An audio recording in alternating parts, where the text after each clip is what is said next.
ಒಂದು ರೀತಿ ಇನ್ನೂ ಉತ್ಸಾಹ ಇರ್ತಕ್ಕಂಥ ಯುವಕರು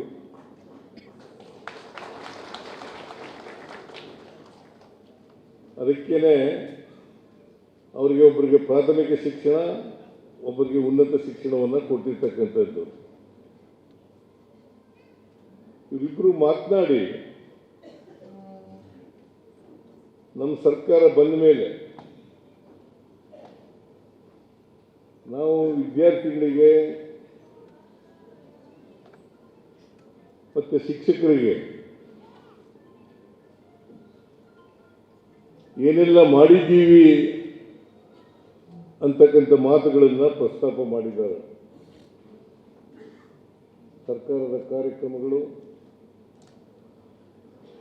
ಸರ್ಕಾರದ ಅಭಿವೃದ್ಧಿ ಕಾರ್ಯಕ್ರಮಗಳು ಮತ್ತು ಟೀಚರ್ಸ್ಗಳಿಗೆ ಮಾಡಿರ್ತಕ್ಕಂಥ ಕೆಲಸಗಳು ಇವೆಲ್ಲವನ್ನು ಕೂಡ ಪ್ರಸ್ತಾಪ ಮಾಡಿದ್ದಾರೆ. ಶಿಕ್ಷಣ ನಮ್ಮ ಆದ್ಯತಾ ಕಾರ್ಯಕ್ರಮ ಅಂತೇಳಿ ನಾನು ಹೇಳಲಿಕ್ಕೆ ಬಯಸ್ತಾ ಇದ್ದೇನೆ.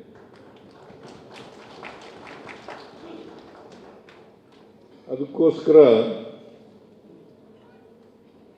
ನಾವು ಪ್ರತಿ ವರ್ಷ ಅಂದರೆ ಈ ವರ್ಷ 25-26ನೇ ವರ್ಷ ಸುಮಾರು 65,000ಕ್ಕೂ ಹೆಚ್ಚು ಕೋಟಿ ರೂಪಾಯಿಗಳನ್ನು ಖರ್ಚು ಮಾಡ್ತಾ ಇದ್ದೀವಿ ಶಿಕ್ಷಣಕ್ಕೆ.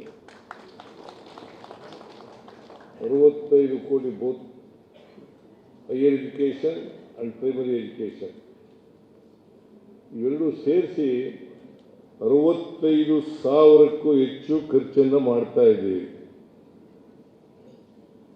ನಮ್ಮ ಬಜೆಟ್ಟು 4,09,000 ಕೋಟಿ. ಅದರಲ್ಲಿ 65,000 ಕೋಟಿ ರೂಪಾಯಿಗಳನ್ನು ಶಿಕ್ಷಣಕ್ಕೆ ಖರ್ಚು ಮಾಡ್ತಾ ಇದ್ದೇವೆ.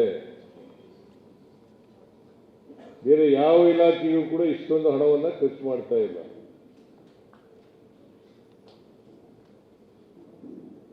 ಯಾಕೆ ನಾವು ಇಷ್ಟೊಂದು ಹಣ ಖರ್ಚು ಮಾಡ್ತಾ ಇದ್ದೀವಿ ಅಂತಂದ್ರೆ,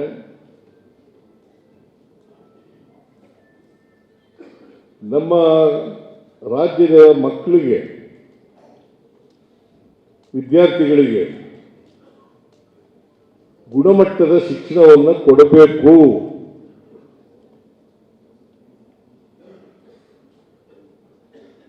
ಆ ಗುಣಮಟ್ಟದ ಶಿಕ್ಷಣವನ್ನು ಕೊಡಲಿಕ್ಕೆ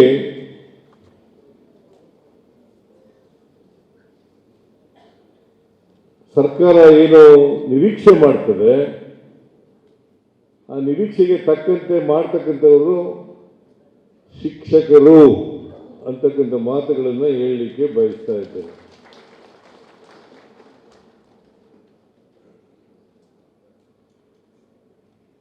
ಗುಣಮಟ್ಟದ ಶಿಕ್ಷಣ ಅಂತಂದ್ರೆ ಏನು? ವೈಚಾರಿಕತೆಯಿಂದ ಕೂಡಿರಬೇಕು, ವೈಜ್ಞಾನಿಕವಾಗಿ ಕೂಡಿರಬೇಕು, ಮತ್ತೆ ನಮ್ಮ ಸಮಾಜದ ಸಮಸ್ಯೆಗಳಿಗೆ ಸ್ಪಂದಿಸ್ತಕ್ಕಂಥ ವಿದ್ಯೆ ಆಗಬೇಕು.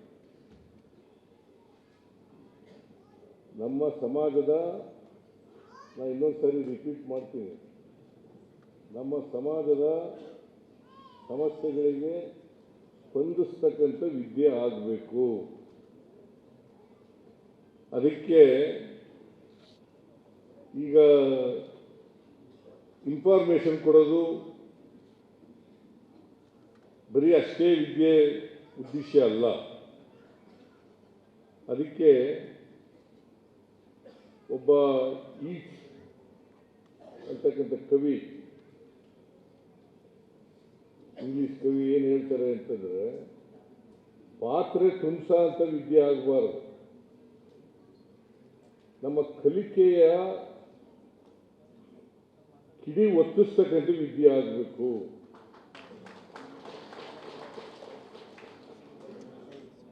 ಕಿಡಿ ಒತ್ತಬೇಕು,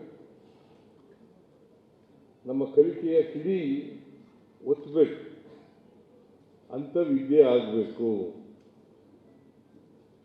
ಅಂತ ವಿದ್ಯೆಯನ್ನು ಕೊಡ್ತಕ್ಕಂಥ ಜವಾಬ್ದಾರಿ ಶಿಕ್ಷಕರ ಮೇಲಿದೆ ಅಂತಕ್ಕಂಥದ್ದನ್ನು ಅರ್ಥ ಮಾಡ್ಕೋಬೇಕಾಗ್ತದೆ. ಒಂದು ಕಾಲದಲ್ಲಿ ಇತ್ತು,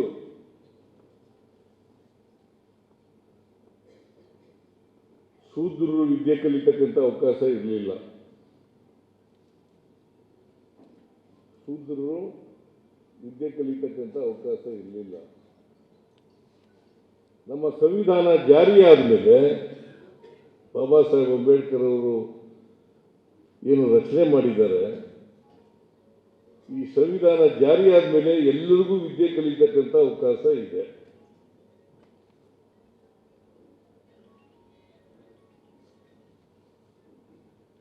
ಎಲ್ರಿಗೂ ಸಮಾನ ಅವಕಾಶಗಳು ಸಿಗ್ತಕ್ಕಂಥ ವ್ಯವಸ್ಥೆ ಇದೆ. ಅದಕ್ಕೆ ನಮ್ಮ ಸರ್ಕಾರ ಬಂದ ಮೇಲೆ ಎಲ್ಲ ಶಾಲಾ ಕಾಲೇಜುಗಳಲ್ಲಿ ಸಂವಿಧಾನದ ಪೀಠಿಕೆಯನ್ನ ಓದಿಸ್ತಕ್ಕಂಥ ಕೆಲಸವನ್ನು ಮಾಡಬೇಕು. ಬರೀ ಓದೋದಲ್ಲ, ಪೀಠಿಕೆಯನ್ನ ಅರ್ಥ ಮಾಡ್ಕೋಬೇಕಾಗ್ತದೆ. ನಮ್ಮ ಸಮಾಜದಲ್ಲಿ ಸ್ವಾತಂತ್ರ್ಯ, ಸಮಾನತೆ, ಭ್ರಾತೃತ್ವ ಈ ಮೂರು ಬಹಳ ಮುಖ್ಯವಾದಂಥ ವಿಚಾರಗಳು. ಸ್ವಾತಂತ್ರ್ಯ, ಸಮಾನತೆ, ಭ್ರಾತೃತ್ವ ಈ ಮೂರು ಬಹಳ ಮುಖ್ಯ. ಇವು ಮೂರನ್ನ ನಾವು ಅರ್ಥ ಮಾಡ್ಕೊಂಡ್ರೆ, ಜೀವನದಲ್ಲಿ ಅಳವಡಿಸ್ಕೊಳ್ತಕ್ಕಂಥ ಪ್ರಯತ್ನವನ್ನು ಮಾಡಿದ್ರೆ ಮನುಷ್ಯತ್ವ ತಾನಾಗೇ ಬೆಳೀಲಿಕ್ಕೆ ಸಾಧ್ಯ ಆಗ್ತದೆ.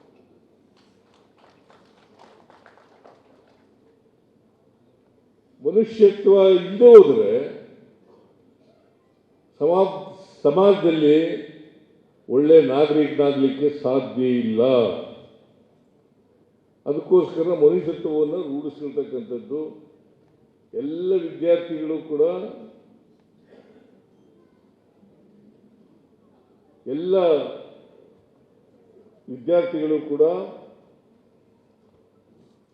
ಒಳ್ಳೆ ನಾಗರಿಕರಾಗ್ತಕ್ಕಂಥ ರೀತಿಯಲ್ಲಿ ಬೆಳೆಸ್ತಕ್ಕಂಥ ಜವಾಬ್ದಾರಿ ಶಿಕ್ಷಕರ ಮೇಲಿದೆ. ಅದಕ್ಕೆ ನಾವು ಏನು ಹೇಳ್ತೀವಿ ಅಂತಂದರೆ, ಶಿಕ್ಷಕ, ಅನ್ನದಾತ, ರೈತರು, ಸೈನಿಕರು ಇವರು ಮೂರು ಜನ ಬಹಳ ಮುಖ್ಯ ಅಂತ ಹೇಳ್ತೀವಿ ನಾವು. ಶಿಕ್ಷಕರು, ಅನ್ನದಾತರು ಮತ್ತು ಸೈನಿಕರು. ಸೈನಿಕರು ದೇಶ ಕಾಯ್ತಾರೆ ನಮಗೋಸ್ಕರ, ರೈತರು ಅನ್ನ ಕೊಡ್ತಕ್ಕಂಥ ಕೆಲಸವನ್ನು ಮಾಡ್ತಾರೆ, ಆಹಾರ ಉತ್ಪಾದನೆ ಮಾಡಿ ಅನ್ನ ಕೊಡ್ತಕ್ಕಂಥ ಕೆಲಸವನ್ನು ಮಾಡ್ತಾರೆ. ಶಿಕ್ಷಕರು ವಿದ್ಯೆಯನ್ನು ಕೊಡ್ತಕ್ಕಂಥ ಕೆಲಸವನ್ನು ಮಾಡ್ತಾರೆ. ಅದಕ್ಕೆ ನಾವು ಎಂಥ ವಿದ್ಯೆಯನ್ನು ಕಲ್ತಿದ್ದೀವಿ ಅಂತಕ್ಕಂಥದ್ದು ಬಹಳ ಮುಖ್ಯ. ನಮ್ಮ ಸಮಾಜದಲ್ಲಿ ಹೇಳಿ ಕೇಳಿ ಜಾತಿ ವ್ಯವಸ್ಥೆ ಇದೆ.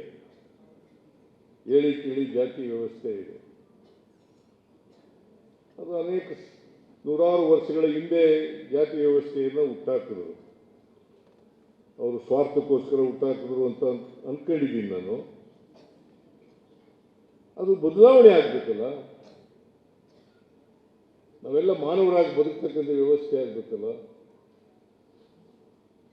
ಸಮಾಜದಲ್ಲಿ ಎಲ್ಲ ಸಮಸ್ಯೆಗಳಿಗೆ ಸ್ಪಂದಿಸ್ತಕ್ಕಂಥ ವ್ಯವಸ್ಥೆ ಆಗಬೇಕಲ್ಲ. ಹಾಗೆಯೇ ನಮ್ಮ ಸಮಾಜದಲ್ಲಿ ಮೂಢನಂಬಿಕೆಗಳಿದ್ದಾವೆ, ಮೌಢ್ಯಗಳಿದ್ದಾವೆ. ನಾವು ಶಿಕ್ಷಣದಿಂದ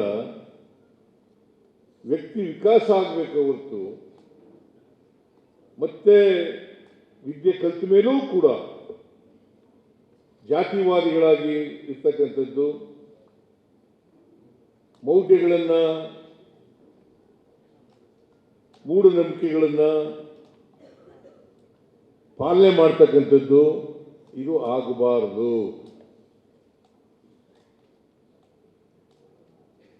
ಅದಕ್ಕೋಸ್ಕರನೇ ಶಿಕ್ಷಕರು ವಿದ್ಯಾರ್ಥಿಗಳನ್ನು ತಯಾರು ಮಾಡುವಾಗ ಉತ್ತಮ ರೀತಿಯಲ್ಲಿ ತಯಾರು ಮಾಡಬೇಕು. ಅವರಿಗೆ ವೈಚಾರಿಕತೆಯನ್ನು ತುಂಬಬೇಕು, ಅವರಿಗೆ ವೈಜ್ಞಾನಿಕತೆಯನ್ನು ತುಂಬಬೇಕು, ಸಾಮಾಜಿಕ ನ್ಯಾಯದ ಅರಿವು ಇರ್ತಕ್ಕಂಥ ರೀತಿಯಲ್ಲಿ ಮಾಡಬೇಕು. ಮತ್ತೆ ಈ ಪರಧರ್ಮ ಸಹಿಷ್ಣುತೆ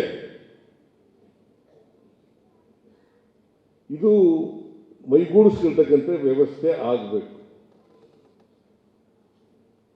ಪರಧರ್ಮ ಸಹಿಷ್ಣುತೆ. ನಮ್ಮ ದೇಶದಲ್ಲಿ ಅನೇಕ ಧರ್ಮಗಳಿದ್ದಾವೆ, ಅನೇಕ ಜಾತಿಗಳಿದ್ದಾವೆ.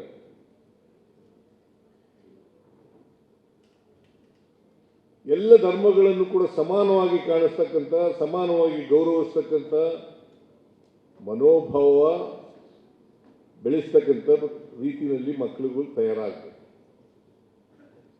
ಈಗ ಬಹಳ ಜನ ವಿದ್ಯಾವಂತರಿದ್ದಾರೆ, ಅವರು ಇನ್ನೂ ಕೂಡ ಮೌಲ್ಯಗಳನ್ನು ನಂಬ್ಕೋತಾರೆ, ಇನ್ನೂ ಕೂಡ ಮೂಢನಂಬಿಕೆಗಳನ್ನು ನಂಬ್ಕೋತಾರೆ. ವೈಚಾರಿಕತೆ, ವೈಜ್ಞಾನಿಕ ಮನೋಭಾವ ಬೆಳೆಯದೇ ಇಲ್ಲ, ಮನುಷ್ಯತ್ವ ಬೆಳೆಯದೇ ಇಲ್ಲ. ಇದು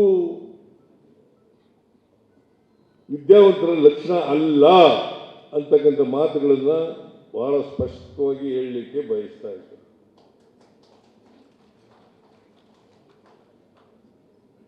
ಬಹಳ ಜನ ವೈದ್ಯಕೀಯ ಶಿಕ್ಷಣ ಪಡೆದಂಥವರು, ಮಾಸ್ಟರ್ ಡಿಗ್ರಿ ಮಾಡಿರ್ತಕ್ಕಂಥವ್ರು, PhD ಮಾಡಿರ್ತಕ್ಕಂಥವ್ರು, ಅವ್ರು ಇನ್ನೂ ಕೂಡ ಜಾತಿ ಮಾಡೋದಾದರೆ ಎಂಥ ಶಿಕ್ಷಣ ಕೊಟ್ಟಿದ್ದೇವೆ ಅಂತಕ್ಕಂಥದ್ದನ್ನು ಅರ್ಥ ಮಾಡ್ಕೋಬೇಕಾಗುತ್ತೆ.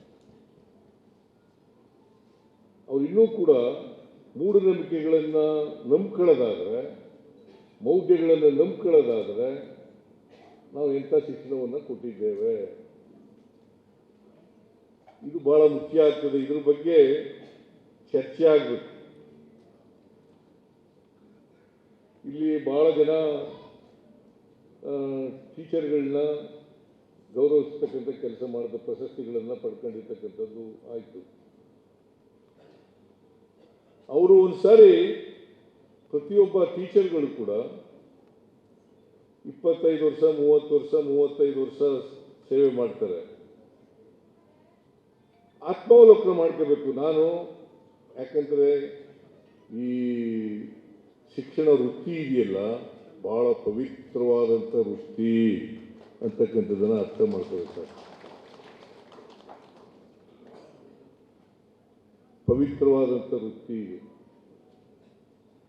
ನಾಡು ಕಟ್ಟತಕ್ಕಂಥ, ಉತ್ತಮ ನಾಗರಿಕರನ್ನು ತಯಾರು ಮಾಡ್ತಕ್ಕಂಥ, ದೇಶದ ಸಮಸ್ಯೆಗಳನ್ನು ಅರ್ಥ ಮಾಡಿಕೊಂಡು ಬಗೆಹರಿಸ್ತಕ್ಕಂಥ ಶಕ್ತಿಯನ್ನು ತುಂಬತಕ್ಕಂಥವ್ರು.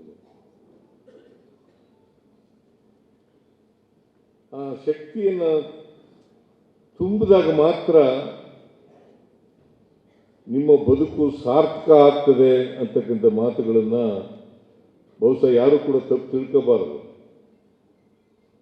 ಸಾರ್ಥಕ ಆಗ್ತದೆ ಅಂತಕ್ಕಂಥ ಮಾತುಗಳನ್ನು ಅರ್ಥ ಮಾಡ್ಕೋಬೇಕಾಗ್ತದೆ. ಪ್ರತಿಯೊಬ್ಬರು ಕೂಡ ಈ ವೃತ್ತಿ ಎಲ್ರಿಗೂ ಸಿಗೋದಿಲ್ಲ. ಶಿಕ್ಷಕ ವೃತ್ತಿ ಎಲ್ಲರಿಗೂ ಸಿಗೋದಿಲ್ಲ, ಕೆಲವರಿಗೆ ಸಿಕ್ಕಿರ್ತದೆ. ಈ ಸಿಕ್ಕಿದಾಗ ನಾವು ಪ್ರತಿಯೊಬ್ಬರು ಕೂಡ ಆತ್ಮಾವಲೋಕನ ಮಾಡ್ಕೋಬೇಕು. ಆತ್ಮಾವಲೋಕನ ಮಾಡಿಕೊಂಡು ನಾನು ಉತ್ತಮ ಸಮಾಜ ನಿರ್ಮಾಣ ಮಾಡಲಿಕ್ಕೆ ಪ್ರಯತ್ನ ಮಾಡ್ತಾ ಇದ್ದೀನಾ ಇಲ್ವಾ ಅಂತಕ್ಕಂಥದ್ದು ಬಹಳ ಮುಖ್ಯ. ಈಗ ಬಹಳ ಜನ ಡಾಕ್ಟರ್ಗಳು ಓದಿರ್ತಾರೆ, PhD ಮಾಡಿರ್ತಾರೆ. ಅವರು ಮೂಢನಂಬಿಕೆಗಳನ್ನೂ ಬಿಡಲ್ಲ, ಕಂದಾಚಾರಗಳನ್ನೂ ಬಿಡಲ್ಲ, ಮೌಢ್ಯಗಳನ್ನೂ ಬಿಡಲ್ಲ. ಯಾಕೆಂದರೆ ಅಷ್ಟು ಮಟ್ಟಿಗೆ ನಮ್ಮಲ್ಲಿ ಗಟ್ಟಿಯಾದ ರೀತಿಯಲ್ಲಿ ಮೌಢ್ಯಗಳು, ಕಂದಾಚಾರಗಳು, ಮೂಢನಂಬಿಕೆಗಳನ್ನು ಬಿಟ್ಬಿಟ್ಟಿದ್ದಾರೆ. ಜಾತಿ ವ್ಯವಸ್ಥೆಯನ್ನು ಕೂಡ ಬಹಳ ಭದ್ರವಾಗಿ ಬಿಟ್ಟುಬಿಟ್ಟಿದ್ದಾರೆ. ನಮಗೆಲ್ಲ ರಾಜಕೀಯದಲ್ಲಿ ಇರೋರಿಗೆ ಗೊತ್ತಾಗ್ತದೆ, ನಿಮಗೂ ಗೊತ್ತಾಗುತ್ತೆ ಅಂತ ಅನಿಸುತ್ತೆ. ರಾಜಕೀಯದಲ್ಲಿ ಅಲ್ಲಿ ಹೆಚ್ಚು ರಾಜಕೀಯದಲ್ಲಿರೋರಿಗೆ ಗೊತ್ತಾಗ್ತದೆ.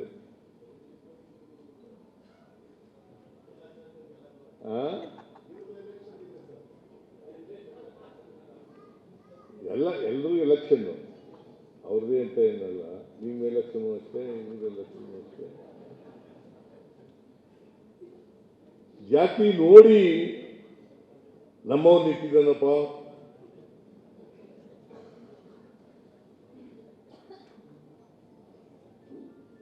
ಅಂತ ಹೇಳಿ ನಮ್ಮ ಜಾತಿಯನ್ನೇ ತರಬೇಕು ಅಂತ ಅನ್ನೋದು ಸಾಧ್ಯ ಆಗೋದಿಲ್ಲ.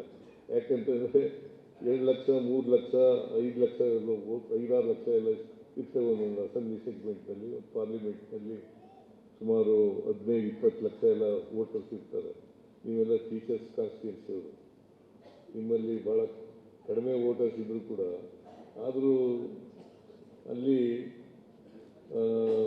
ಭಾಳ ಕೆಳವರ್ಗದವರು ಏನೋ ಶ್ರೀನಿವಾಸ್ ಗೆದ್ಬಿಟ್ಟಿದ್ದಾರೆ ಅಷ್ಟೇ. ಕೆಳವರ್ಗದವ್ರು ಇದ್ದಾರಲ್ಲ, ಈಗ ದಲಿತರು, ಹಿಂದುಳಿದವರು, ಅಲ್ಪಸಂಖ್ಯಾತರು, ಅವ್ರು ಯಾರು ಕಷ್ಟ ಗೆಲ್ಲೋದು ಕಷ್ಟ ಆಗ್ತದೆ. ನೋಡಿ, ವಿದ್ಯಾವಂತರ ಕ್ಷೇತ್ರ ಅಲ್ಲಿ ಗೆಲ್ಲೋದು ಭಾರಿ ಕಷ್ಟ ಆಗ್ತದೆ.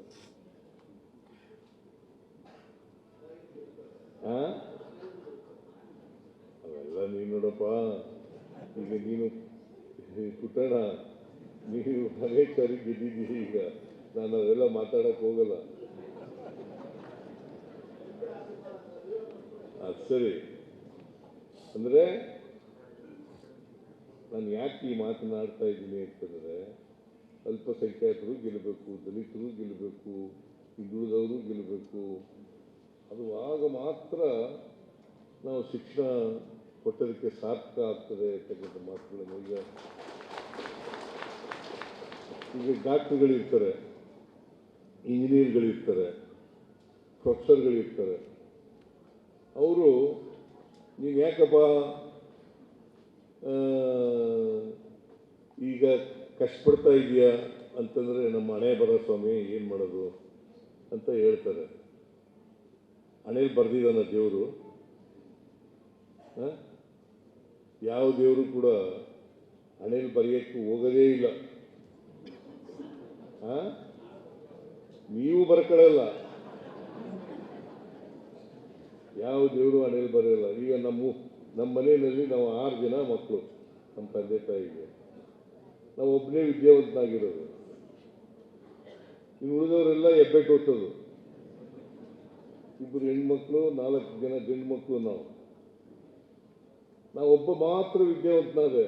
ಏನು ದೇವ್ರು ಬರೆದ್ಬಿಟ್ಟಿದ್ದು ನಾನೇಲಿ ಅವ್ರನ್ನೆಲ್ಲ ವಿದ್ಯಾವಂತರಾಗಲಿ, ಸಿದ್ದರಾಮಯ್ಯ ಮಾತ್ರ ವಿದ್ಯಾವಂತನಾಗಲಿ ಅಂತ ಬರೆದ್ಬಿಟ್ಟಿದ್ರ? ಆ ಥರ ಬರೆದ್ರೆ ದೇವರು ಅವರು ದೇವರು ಅಂತ ಕರೆಸ್ಕೊಳ್ಳೋಕ್ಕೆ ಸಾಧ್ಯನೇ ಇಲ್ಲ ಅಲ್ಲ.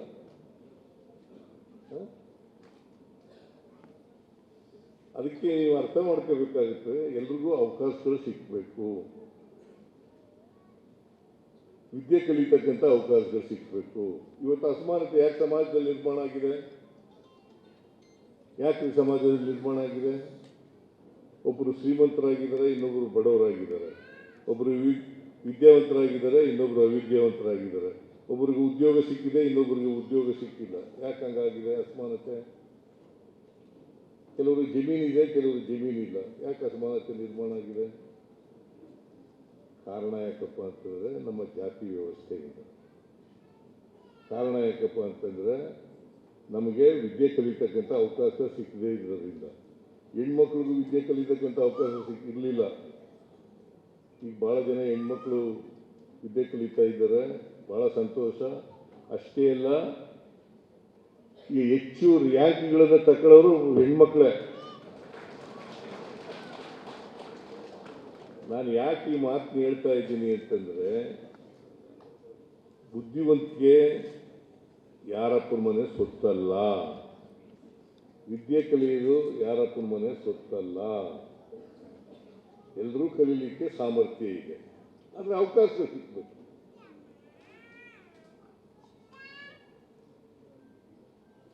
ಈ ಅವಕಾಶಗಳು ಸಿಕ್ಕದೇ ಹೋದರೆ,